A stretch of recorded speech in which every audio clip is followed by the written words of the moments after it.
Salam jumpa pemirsa, bagaimana kabar Anda? Banyak yang menyukai kopi, ada berapa banyak yang suka kopi? Tentu saja mungkin lebih banyak yang mencintai dan menyukai kopi daripada tidak. Ada yang mungkin minum kopi sehari 3 kali, atau ada juga yang tidak bisa memulai aktivitas tanpa kopi. Begitu banyak cerita seputar kopi. Hari ini kita akan berbincang seputar kopi bersama Mbak Mayasa, pegiat kopi dari Magelang. Dan pemirsa seperti apa? Mungkin Anda juga penasaran cerita apa di balik kopi Magelang.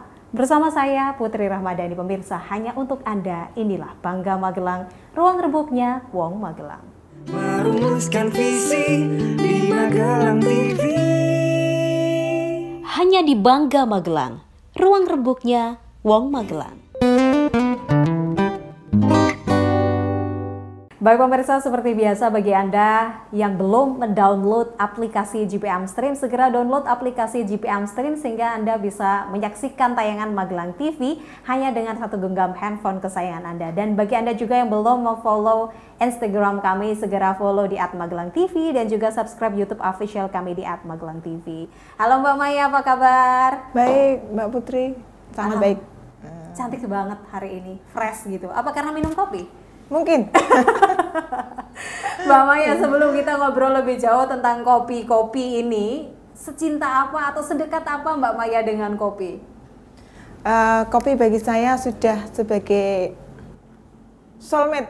Mungkin pendamping keseharian ya. Kecintaan kopi bagi saya sudah sampai membuat saya paling tidak mengetahui atau mencintai atau pengen tahu potensi kopi yang ada di Magelang sendiri. Khususnya ya. Khususnya. Tapi kalau untuk menjadi pegiat kopi ini sudahkah dimulai dari dulu? Sejak kapan mengenal kopi dan juga kemudian keingin tahuan lebih besar dan juga menggeluti sebagai pegiat kopi gitu, Mbak? Tentu saja pertama kami hanya atau saya sendiri sebagai penikmat kopi. Suka kopi itu 2015, 2014-2015 hanya sebagai penikmat kopi. Dan yang saya nikmati itu kopi Nusantara seperti Gayo, dan khususnya Arabica. Waktu itu memang suka Arabica. Kemudian merambah penikmat, kemudian penyeduh. Pengen dari pertama gimana sih lebih penasaran ya, jadi kemudian penikmat, kemudian naik menjadi belajar seduh, kemudian setelah seduh pengen tahu lagi ke roastingan atau sangrai kopi, kemudian belum puas lagi, kemudian kita ke hulunya atau ke prosesnya dulu, baru ke petani. Itu Nusantara. Kemudian sebagai pelaku bisnisnya, jadi dari pecinta, dari pecinta, kemudian ternyata kok teman-teman banyak yang suka ketika kita ngopi bareng, kemudian nitip ya, kemudian jadi pelaku bisnisnya. Jadi, hingga saat ini. Ya, hingga saat ini. Kemudian tahun 2017 saya kembali ke Magelang. Sebelumnya saya stay atau tinggal di Yogyakarta. Kemudian saya mendengar ada kopi Arabica di Magelang. Itu tahun 2017. Itu di Kaliangkrik, tempatnya Bapak Sasongko. Nah, penasaranlah saya sebagai pecinta kopi. Karena wong asli Magelang juga. Iya. Oh, ternyata di daerahku sendiri itu ada kopi Arabica. Dan aku harus ngicipi. Betul. Dan aku harus bisa menikmati kopi itu. Kemudian saya dengan berbagai informasi yang saya dapat, akhirnya saya menemukan alamat Bapak Sasongko. Ketika itu saya ada hubungan kerja juga dengan Dinas Pertanian. Itu terkait kopi juga. Itu iya, terkait kopi juga. Kemudian kita sowanlah ke sana, datanglah ke tempat Pak Sasongko untuk istilahnya menelusuri bibit apa ini, kemudian prosesnya seperti apa, dan niatnya cuma satu, mencicipi ngopi.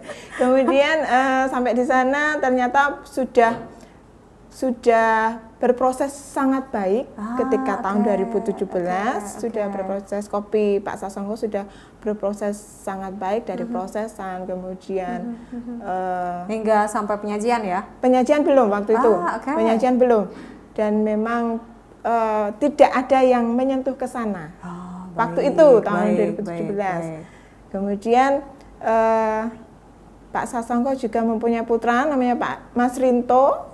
Nah, kemudian beliau yang meneruskan sampai kopinya lebih baik dan lebih baik sampai sekarang. Nah, kemudian dari situ saya dari Kali Anggrek itu saya kemudian opo isih ono meneh yo.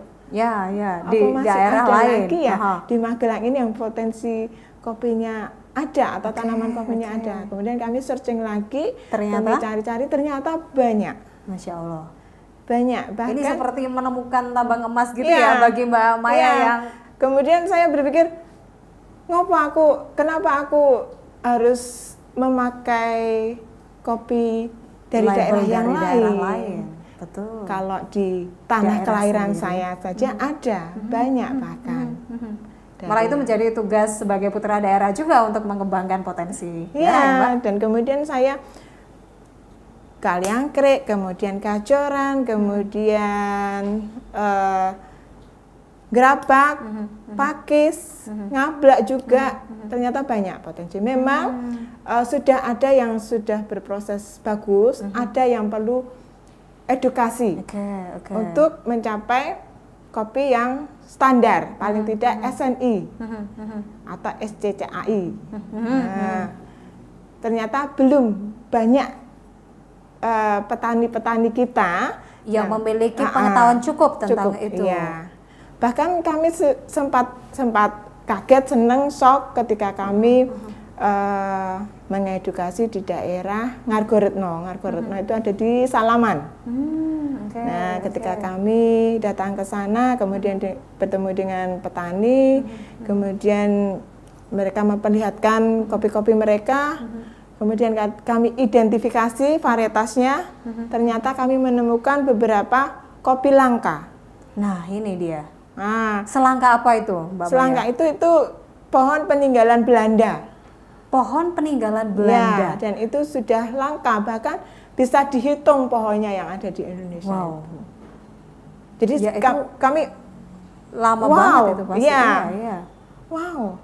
Terus kami tanya, gimana cara mereka melestarikan atau menjaga pohon langka itu, Mbak Maya? Karena ketidaktahuan mereka tentang informasi tentang kopi, mereka hanya membiarkan saja, yang penting hidup pohonnya, dan bahkan banyak yang sudah ditebang. Karena ketidaktahuan itu itu. Banyak yang sudah ditebang, diganti dengan pohon yang lain yang lebih menghasilkan. Itu sangat disayangkan. Sangat disayangkan.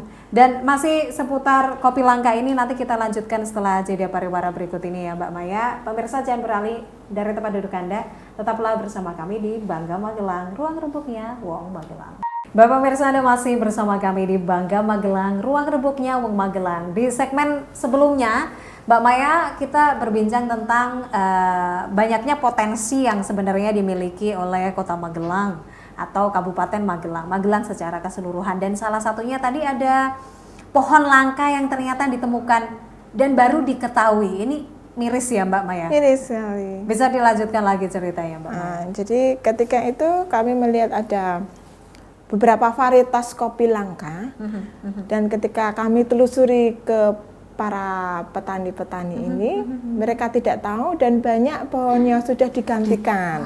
Itu dia. Atau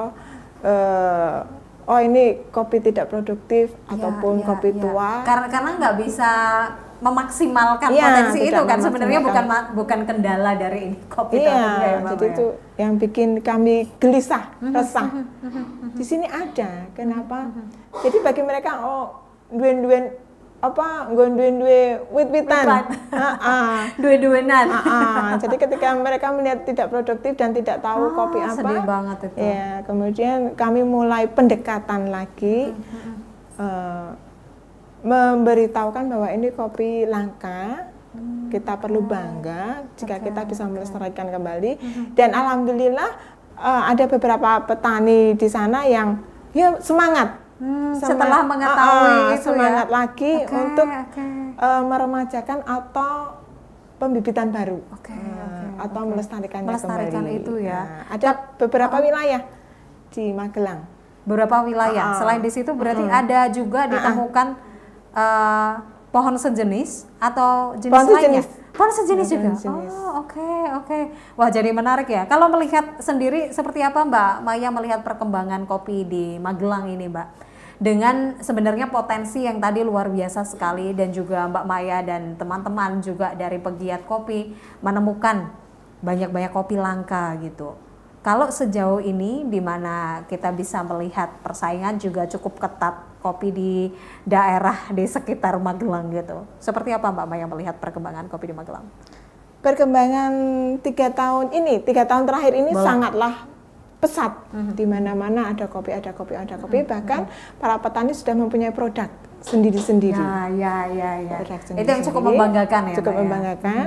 Kemudian tidak kalah membanggakan juga Mbak Putri ketika saya membawa kopi dari Magelang yang sudah prosesnya bagus, petik merah, kemudian proses yang punya SOP itu saya bawa ke tempat lingkungan kerja saya di kota lain, dan mereka mengapresiasi iki kopi mana. Oke.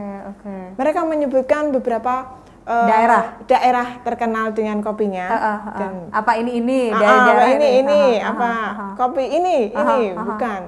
Dan ketika saya bilang ini kopi Magelang, mereka emang di Magelang ya kopi ya. Nah itu makanya. Kok iso enak ini? Emang ininya di mana? Kebunnya di mana? Magelang daerah mana?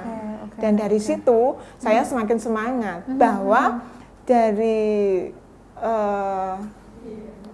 ngopi bareng itu saya pastikan atau yakinkan kualitas kopi Magelang tidak kalah dengan kopi-kopi Nusantara yang sudah di sana. Dunia itu ya.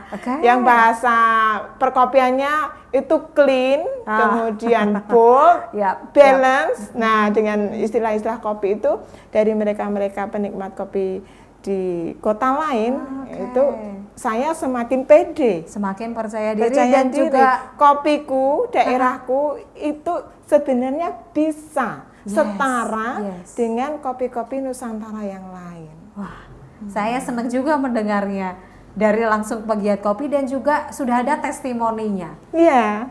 Jadi saya waktu itu bangga sekali, kemudian saya mulai mencari lagi potensi yang ada di Magelang. Lalu selanjutnya apa Mbak tugas yang harus dilakukan?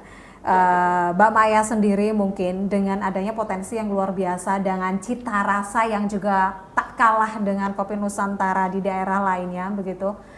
Apa yang masih menjadi kendala atau PR besar? PR besar adalah tidak mungkin kami melakukannya sendiri. Yes. Tentu saja. Bahkan untuk mengajak para petani untuk mengolah kopi menjadi yang bermutu baik cita rasa, itu mereka masih enggan. Karena satu, selama ini mereka hanya menanam, memanen, dan menjualnya ke ala-ala kadarnya ke tengkulak dalam bentuk ceri. Yes. Jadi yang saya takutkan adalah identitas kopi Magelang hilang. Karena diambil oleh tengkulak dari daerah lain dan diproses di sana daerah lain dan diakui oleh daerah lain. Ya, yang berarti kan kopi Magelang tidak akan terangkat jika itu terjadi terus-menerus. Dan kapasitas saya sebagai pendamping atau penggiat kopi itu hanya mengedukasi, tidak bisa membeli, tidak bisa lebih jauh lagi untuk bertindak di mungkin regulasi atau apapun itu, gitu kan? Hanya mengedukasi, Pak kopinya diproses petik merah, kemudian diproses seperti ini sesuai dengan SOP, dan sebagainya. Kendalanya selama ini adalah mereka sudah bergantung dengan tengkulak, dengan alasan ekonomi mungkin. Oke. Dan ketergantungan ini yang masih menjadi kendala besar dan agak sulit untuk dipotong gitu. Nggih, makanya bisa dipotong bisa Mbak sebenarnya kalau pemerintah ikut andil di situ. Yes, tentu saja. Bisa, sangat bisa. Karena saya melihat ketika memotong rantai niaga tengkulak bisa. Tentu saja bisa. Tetapi itu dia, tak bisa sendiri sebagai pegiat kopi ataupun teman-teman petani kopi itu sendiri berjalan. Misalkan seperti ini Mbak Putri, kita mengadakan tes pasar. Tes pasar, semua petani mempunyai produk unggulan, kemudian dibikinlah tes pasar atau pameran, dan hanya pameran itu mendatangkan para buyer kopi, kemudian horeca, hotel, restoran, dan kafe yang tentu memakai kopi. Dan mereka bisa berinteraksi langsung. Betul. Bisa berinteraksi langsung, bisa berniaga langsung, dan itu pasti akan memotong mata rantai tengkulak. Oke, tapi sejauh ini bagaimana proses itu berjalan Mbak di Magelang? Belum terlaksana. Belum terlaksana, belum mengarah ke sana. Apakah 1, 2 juga sudah mulai dengan melakukan edukasi, sudah mulai ke beberapa tahap atau kemajuan gitu? Diawali dari kami sendiri. Memberi contoh ya? Memberi contoh. Kami sendiri ketika petani mempunyai produk bagus, pasti kami tampung. Oke. Pasti kami tampung, kemudian kami temukan penikmat kopi Magelang ini dengan buyer. Langsung dengan buyer. Betul. Dengan harga yang istilahnya jauh di bawah pasar yang biasanya mereka jual. Dan itu tentu ada value added-nya daripada yang sebelumnya ketika mentahan. Itu meres banget. Itu salah satu cara kami untuk memberikan semangat atau kepercayaan kepada mereka para petani. Bahwa mereka sebenarnya bisa melakukan lebih. Misalnya Mbak Putri, mereka selain jual ceri, mereka mengolah sendiri dengan ala kadarnya, hanya dijemur di depan rumah ataupun di jalan-jalan. Itu jelas akan mempengaruhi cita rasa kopi itu sendiri. Dan ketika akan dijual ke buyer pun nilainya sangat tidak bisa maksimal. Karena dan akhirnya mereka menjualnya ke pasar dengan harga yang sangat rendah. Itu dia. Sayang banget dengan potensi yang besar tetapi tidak bisa maksimal. Nanti kita lanjutkan seperti apa juga strategi Mbak Maya dan juga tim sebagai pegiat kopi untuk mendongkrak potensi kopi di Magelang. Tetaplah bersama kami. Terima kasih pemirsa, Anda masih bersama kami dan masih barengan Mbak Maya. Dan kalau berbicara tentang kopi tadi Mbak Maya sedikit bilang sangat menggebu-gebu, antusias banget. Karena selain juga apa istilahnya gemes ya. Selain gemes juga karena melihat begitu besar potensi yang ada, tetapi banyak sekali langkah yang ingin dilakukan. Tidak bisa dilakukan sendiri, harus semuanya juga ikut andil gitu. Apa saja yang sejauh ini yang sudah Mbak Maya lakukan selain mengedukasi, dan mungkin bisa diceritakan juga mengedukasi seperti apa dengan kendala-kendala ataupun besarnya potensi yang ada di Magelang, Mbak Maya? Kami melihat masih banyak petani-petani yang masih memproses kopi itu asalan. Asalan dalam arti asal yang penting cepat laku. Asalan di sini adalah petik semua, yang merah, yang hijau, yang kuning, itu dipetik semua. Dan itu jelas akan mempengaruhi cita rasa kopi. Cita rasa pertama harga tentu saja. Saja. Cita rasa kopi di sini ketika di dalam istilah perkopian itu kalau masih campur itu pasti ada rasa sepet. Apa tidak enak di dalam kopi. tentu itu akan mengurangi nilai kopi itu sendiri. Padahal kalau petik merah, mereka akan bangga juga karena cita rasanya diakui. Bahkan kemarin kita menemukan ada petani yang sudah menilaikan kopi mereka ke Litbang. Di Jember itu nilainya bisa 85. Nah, itu kan Itu ada juga ya yang sudah maksudnya sudah memiliki langkah atau step lebih dulu gitu. iya, karena kami mengedukasi nilai kopi bapak-bapak petani di sini akan lebih diakui atau lebih mempunyai nilai jual tinggi ataupun lebih mudah untuk memasarkannya ke luar atau ke global, domestik ataupun global, itu kalau mempunyai otentik nilai tentu saja. yang dikeluarkan oleh lembaga sertifikasi produk yang ada di Jember, dan mereka secara mandiri, harusnya di sini pemerintah bisa memfasilitasi untuk itu. Tentu saja. Mungkin untuk belum support ya, mungkin ini memang butuh orang seperti Mbak Maya untuk menjembatani para petani tentu saja. Kemudian langkah kami adalah tetap yang kami gaungkan adalah stop petik hijau, petik merah. Itu langkah pertama. Kemudian budidaya, budidaya atau peremajaan kopi-kopi. Kemudian karena ternyata banyak yang pengen, sebenarnya banyak Mbak petani yang pengen tahu atau pengen haus akan ilmu budidaya, kemudian pasca panen, proses, kemudian sampai ke roasting, sampai penyeduhan, mereka banyak yang pengen tahu. Tapi tidak banyak juga yang peduli.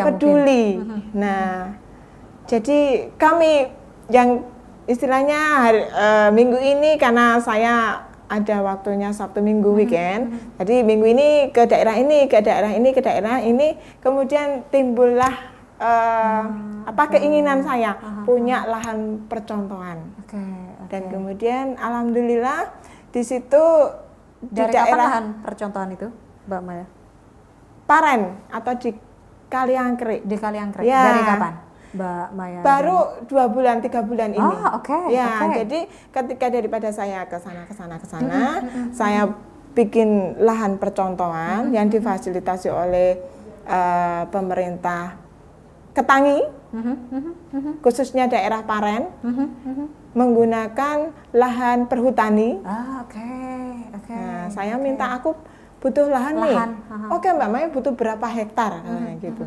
Oh, dari situ saya langsung, oh ini semangat semua, berarti sambut gayung bersambut. Ternyata banyak juga yang support gitu, meskipun ada beberapa yang masih belum paham dan belum peduli.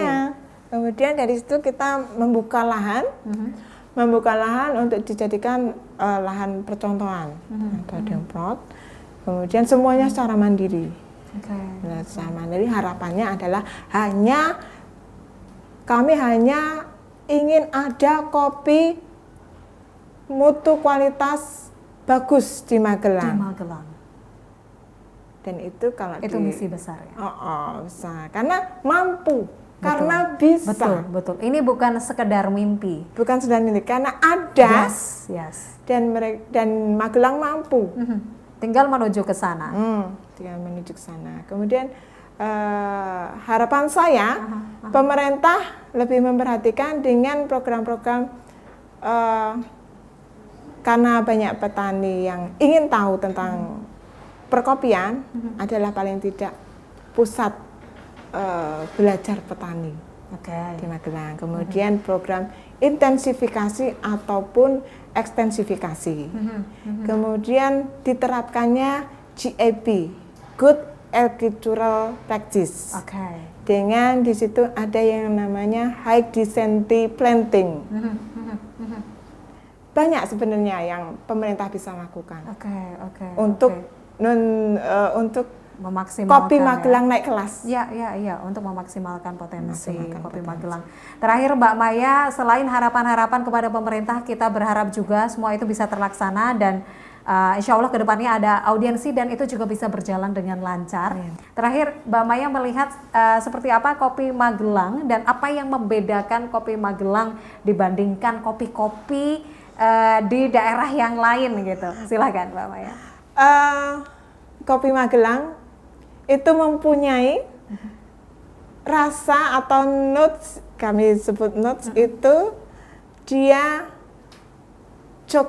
dark coklat rasanya. Mungkin Mbak Putri dan teman-teman di sini perlu ngicipi. Menikmati. Atau kadang tuh kita ngicipi tapi nggak ngeh ini kopi Magelang, ya kan? Kemudian herbal itu yang robusta. Oke. Ada rasa herbalnya, kemudian pinusnya, sensasi pinus, kemudian flori harumnya. Dari keharuman saja sudah sangat menggugah selera. Oke. Nikmat. Kemudian pahitnya atau bitternya itu enak, bukan bitter yang bikin nggak mau nyoba nggak nyaman. lagi. Bukan bitter nggak nyaman, tapi bitter yang istilahnya balance dengan acidnya, kemudian dengan perpaduan cita rasa yang lain itu yang bisa itu saya banggakan dari kopi Magelang untuk robustanya. Dan tidak ada dirty-nya kalau yang diproses dengan benar. Dirty atau rasa yang tidak nyaman. Itu banyak teman-teman yang bilang seperti itu. Saya melihatnya Mbak Maya menceritakan itu dengan sangat bangga dan juga bahagia. Terima kasih Mbak Maya atas obrolan hari ini. Terakhir mungkin Mbak Maya ada yang mau disampaikan yang belum sempat kita singgung mungkin? Ada? Mungkin kepada siapa saja di luar sana, para pecinta kopi atau para petani kopi atau kepada pemerintah tadi sempat disinggung. Ada yang belum mungkin disinggung. Saya mengambil istilah dari teman-teman. Mungkin kami punya hashtag teman-teman, jangan hanya jadi penonton. Mulailah dengan gerak bersama untuk membangun kopi Magelang lebih dikenal. Kalau bagus sudah bagus, lebih dikenal dan lebih diakui oleh pecinta-pecinta kopi Nusantara bahkan global. Terima kasih Mbak Maya, itu harapan kita semua. Semoga apapun yang Mbak Maya dan juga teman-teman pegiat kopi usahakan bisa membuahkan hasil yang maksimal dan tentu saja untuk Magelang tercinta. Nanti semoga kita ada kesempatan untuk ngobrol lagi ya Mbak Maya. Ya. Kayaknya nggak cukup 30 menit.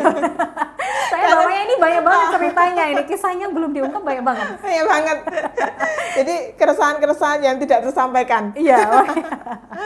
Itu dia pemirsa obrolan menarik bersama Mbak Maya. Sehat-sehat juga selalu Mbak Maya. Sampaikan salam untuk teman-teman pegiat kopi. Semoga kita semua bisa mengambil hikmah atau teladan dari cerita ini. Seperti yang Mbak Maya ceritakan tadi, jangan hanya sebagai penonton.